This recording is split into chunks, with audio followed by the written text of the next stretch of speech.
ndanezerewe cyane kuba ino munsi umupasiteri nka Moses ngaha ku kigwa twatoye twebwe ku minota yiwe ahejeje kwigisha aha yabuze inyandiko yerekana itariki zitanu z'ukwezi kwa 12 yuko ari umunsi mukuru w'ivuka ryande ya Yesu. Inyandiko yayibuze yongera kandi aravuga n'inyandiko ababyeyi ba Yesu bahimbaza uyo munsi mukuru w'ivuka ry'umwana wabo.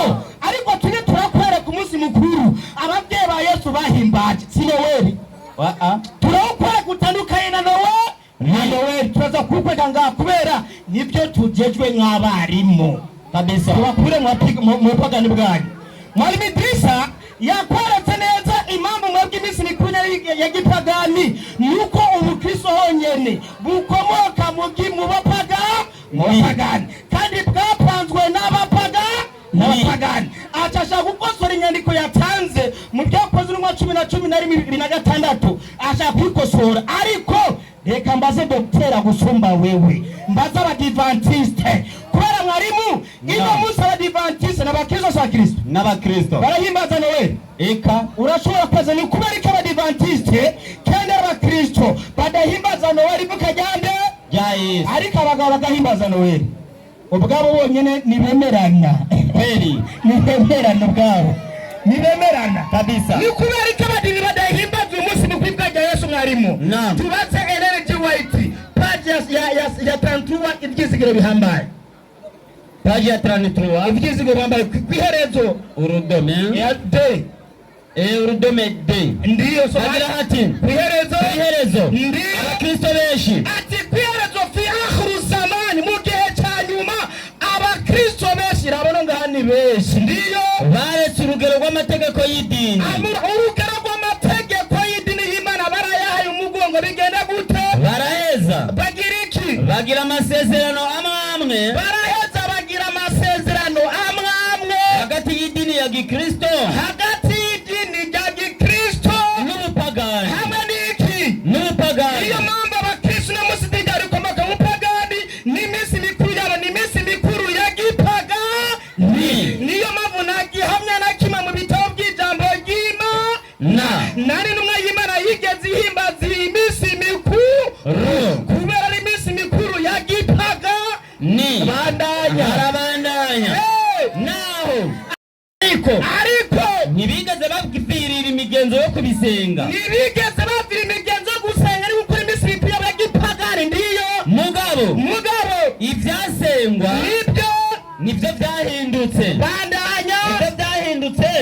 Noneho bibi bishushanyo bya Yesu ndiyo na Mariya. Ubupagani bwabo basenga Yesu na Mariya mwerana nyina w'iki w'Imana. Kumbe bivugwa n'abaki n'abakristo abapagani. Bandanya n'abandi banyacubahiro bapfuye n'abanyacubahiro bapfuye. Hariho abanyicubahiro abungere babo bapfuye ariko noneho mwarimu yahiriwe. Uyu mwambiro mubi umwambiro w'iki? Uyu mwambiro mubi wo gusenga amashusho wagize iki? Umaze kwinjira mu ishengero wabandanije igikorwa cyawo cy'ubwononyi. Yasubiremo cy'ubwononyi. Niyo mpamvu muri abapagani muronona. Dusabire twebwe abononyi. Kumbe kinjiye bw'ishengero. Nuko rero hata nikihe katika mwaka wa 37 hari ku mwaka ugira 37 wa kuhamishwa kwake Yehoyakimu, wakwimwa kwa Yehoyakimu mfalme wa Yuda. Yari umwami w'Ubuyuda yari yanyazwe katika mwezi wa 12 hari ukwezi kwa 12 siku ya 25 itariki 25 ya mwezi y'ukwezi Merodaki mfalme wa Babeli umwami w'Ibabuloni katika mwaka wa kwanza wa kumiliki kwake umwaka wa mbere w'ukuganza kwiwe akamuinua kichwa chake Yehoyakini mfalme wa Yuda akamtoa gerezani. Haleluya, amen. Kumbe uyu mwami w'Ubuyuda igihe yari yagiye gutegwa baramufata mpiri baca bamutwara i Babuloni baca bamushyira hehe mw'ibohero baca bamushyira mu gasho baca bamushyira mu mpimba.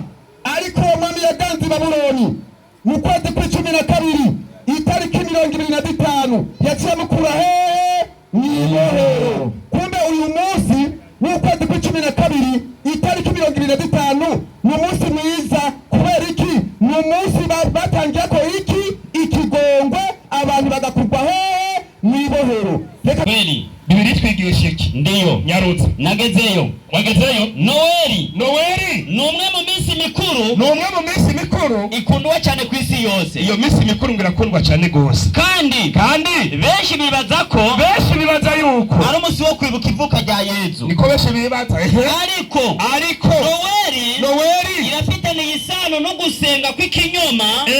Igitabo kimwe kivuga yuko abaromani b'abapagani bahimbaza umunsi mukuru w'ivuka ry'izuba.